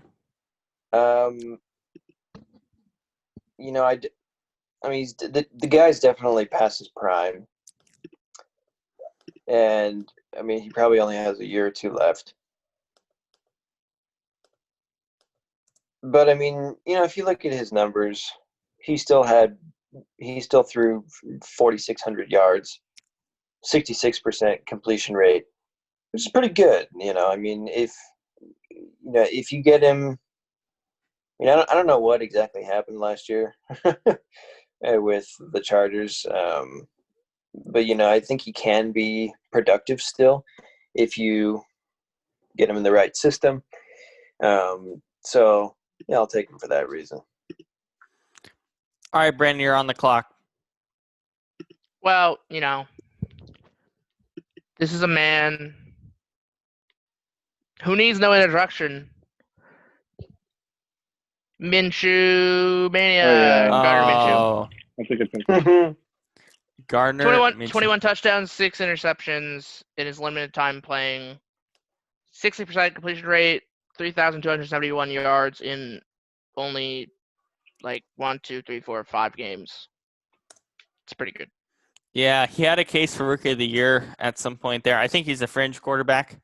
I think you're going to be looking at Trevor Lawrence or Justin Fields next year. But, yeah, solid selection. I'm up at 28. Let's see. Okay. Looking through the list here. Give me Drew Lock, please. Mm-hmm. Yeah, boy. This guy also has a shot to get an MVP. This team is developed around him now. If he can't figure it out, then I don't know who can. He was great last year. I watched every game he played. I love him. I love his skill set. I think finally, even with the defensive coaching staff, he can have a good year. And they put so many receivers around him. Again, if he can't be successful, I don't know who will there. Yeah, it's a good pick. I like Drew Lock a lot. Jackson, you're up with the 29th overall selection. Yeah. I'm gonna pick Tua Tagovailoa. Wow, Tua. Yeah, I think he will be the starter in Miami, and I think he's going to be very good. His comps are Russell Wilson and Kyler Murray.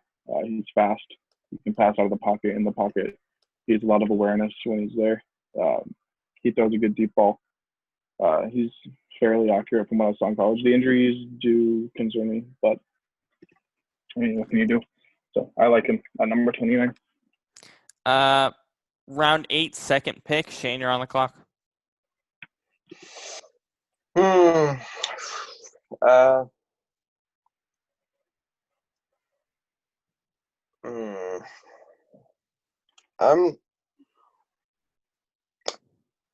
gonna say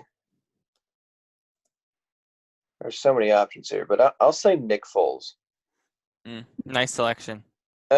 Because he's been mediocre in teams other than Philly.